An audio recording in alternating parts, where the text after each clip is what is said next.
is the 14th of August.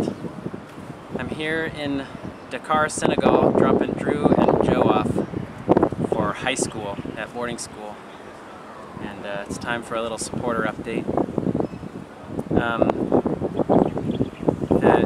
When people see us here and greet us and ask how we're doing, tired. Tired is the word. Heidi and I are tired. You know, that Drisa is 9 months old now. Good kid. Yeah, an easy baby. All in all, when I got here, I called Heidi, asked how she was doing, asked how she slept. She said, oh, she got a good night's sleep. She was only up like 3 times with the baby, and each time she went right back to sleep. No, she says 4 times. I was up 4 times, but each time I went back to sleep. And that night I had not slept amazingly. You know, when you travel it's always a little harder, but I'd slept 7 solid hours, you know. And I said, babe, I am here to testify that it does get better. You know, I totally get what she means, you know.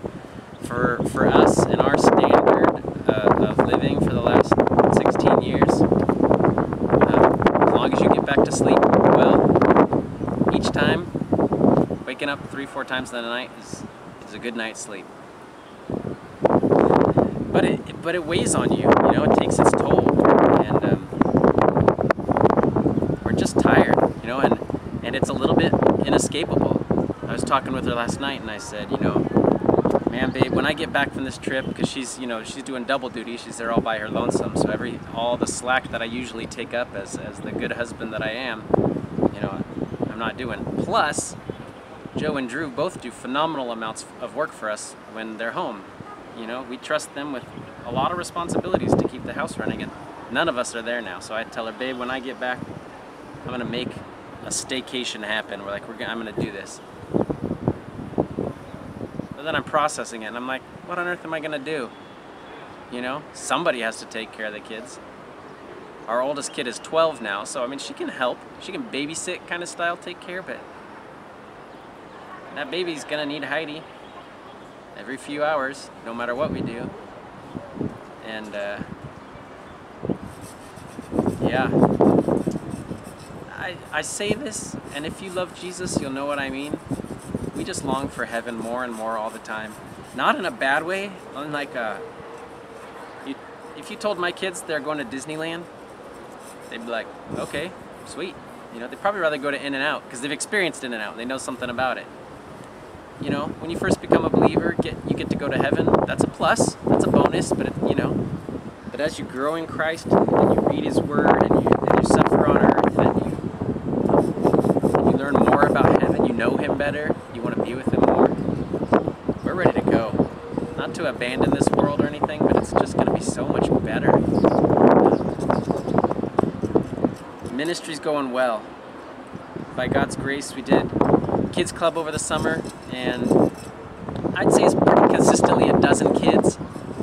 Once again, my kids took up a big load of, you know, they would make games happen and organize things, and when I'm trying to work with a verse memorization, you know, that 4 and 5-year-olds can't hang with, they could take the little kids and do a little project with them or work with them one-on-one and to memorize the verse. So we've been thinking something's got to give with these boys gone. We'll cross that bridge when we come to it. We're really thankful for the summer we had. A lot of kids learned a lot of scripture and we were able to minister. A good portion of that kids came from one courtyard where there's 5 brothers and 10 wives and a lot of babies, a lot of little kids. So a lot of the kids that came to our kids club were from that courtyard. One family in particular, and over the course of the summer their mom died. The dad's really sick. I think he probably has AIDS. But his first wife, the one that died, she was just in great health. She was the most even-keeled one of all of them. She was working right up until a few hours before she died. She got really sick really fast. She started throwing up, and she was dead by morning. It sounds a lot like poisoning to me, which happens all too frequently in our area. They don't do autopsies or anything. Yeah. It doesn't do me any great benefit to think that. I just know it's a real possibility, you know? Life teaches me that people are fully capable of poisoning their wives because they don't want to share a motorcycle with the second wife. I mean, little petty stuff like that.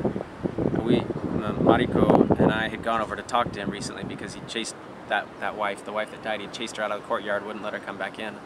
So we went to go kind of speak on her behalf. That's how it's done here. Okay, come on, let her back in. It'll be okay. You know, forgive and move on. And he did that, but he said, "Man, if she keeps bugging me, it's done. I'm kicking her out. It's over. I'm gonna divorce her." And I said, "Really? You're really gonna divorce your wife because she argues with your second wife over a moto?" Which, I mean, he heard the ridiculousness of it in the moment. But I really gave a plea for them that it can be so much better.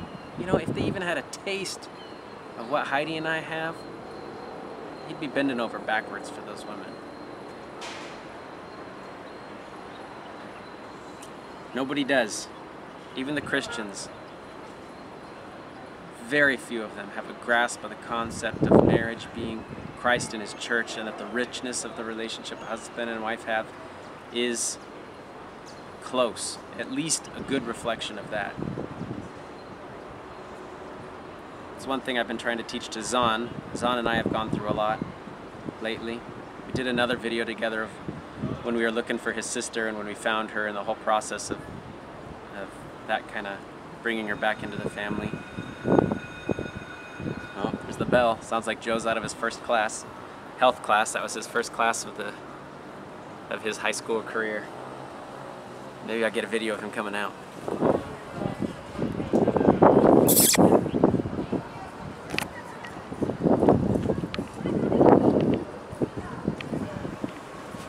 So what else is going on with us? We're starting to think about furlough, thinking we'd like to live near Heidi's family. It's been a long time since we spent any real time with them. Thinking that this furlough, the first furlough, we were all dedicated to be engaged in our local churches, and it was an admirable, idealistic goal. But the fact is, life moves on. None of the churches really knew what to do with us, you know. What works and what can fit is that we come and we speak, we kind of share a bit of a vision and an encouragement with the people, challenge them to some things. You know, what's always done. What's done is what's easiest to do again. Tradition wins in most all situations.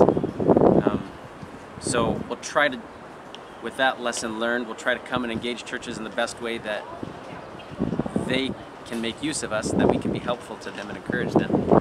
And then hopefully what we'll focus on this time more is a time of rest and recuperation, which oftentimes we think we don't need, but where we are today, we need that. You know, of course, we plan to take all 9 of our children on furlough with us, so once again, the most important and the most weighty tasks that God gives us in life aren't escapable. Just got to lean on Him more. You could be praying for us for a housing situation. We'd be happy to live with Heidi's parents. I think they'd be more or less happy to have us. But you know, Michigan, 9 months, 13 people in one small residential home. Yeah, it's not a slam dunk solution. So you could pray about that for us. What else?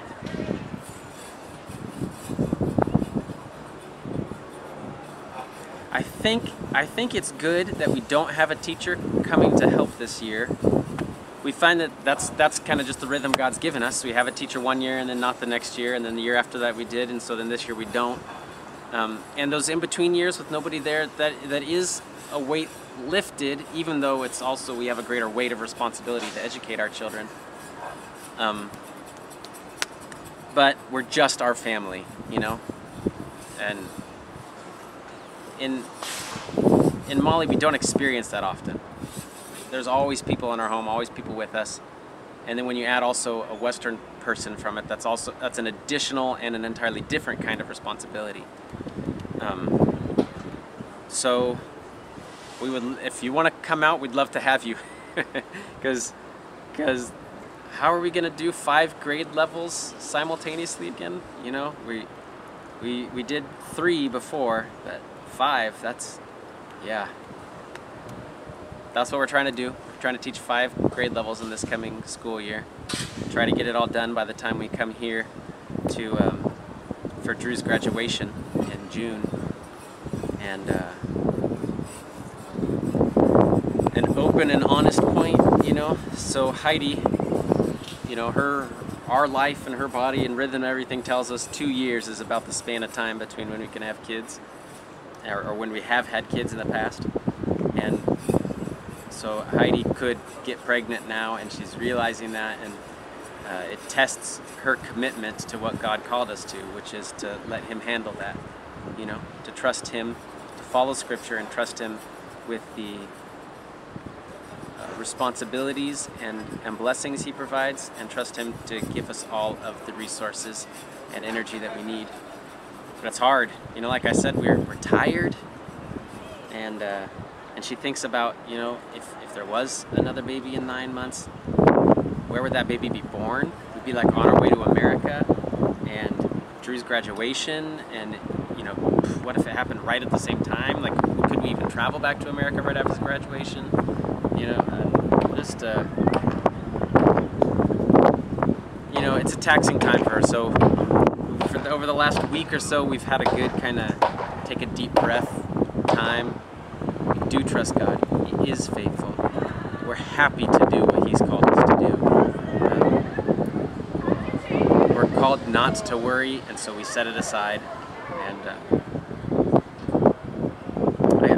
I guess it's just, I just tell you for the sake of prayer and for empathy, so that you can know us and encourage us. What else? The shop's really coming together. I devoted most of this summertime to teaching the neighborhood kids and my kids in scripture memory, and it was awesome. Not a negative, but the fact is I would love to be working in my shop more, and it doesn't happen very often. I get a couple of hours a week. But the shop is definitely coming together in its functionality, my ability to invite people in to do projects. We did some welding and some cement work this summer, and it's just great. It's so great to give the boys those experiences. It's such a rich way to interact with them, handing off to them skills and responsibilities that'll serve them for the rest of their life. And it's those kind of times when you just are working side by side with a shovel and a what's that called? Trowel, and doing these jobs is a great time to talk. Great time to find out more about them, and to offer scripture and wisdom to them. And the container's coming out. It's should be packed here pretty soon and on its way. I'm pretty sure it'll be here before Christmas. We don't exactly know when, but it has a bunch of stuff for the shop. So at some point we'll have to kind of set aside other work and get all that stuff moved in and set up. That's exciting. Thank you so much to all of you who contributed to that. We just have been awed at all the things God has provided for us. Even borderline guilty. Not guilty, but you know, it's a little embarrassing to have so many good material blessings in front of all of our friends in such poverty, and we are generous to them. We give regularly and freely and happily to them. And a few godly brothers and sisters are just happy for us to have good things, and just like I am for you guys. The stuff you get, you know, it's good. If you love someone, you have joy in the good things that they get. Oh, this update's way too long. It's only, but yeah, we just long for you guys to know us and to keep being a part of our lives. Thanks for watching, for listening, and for praying for us.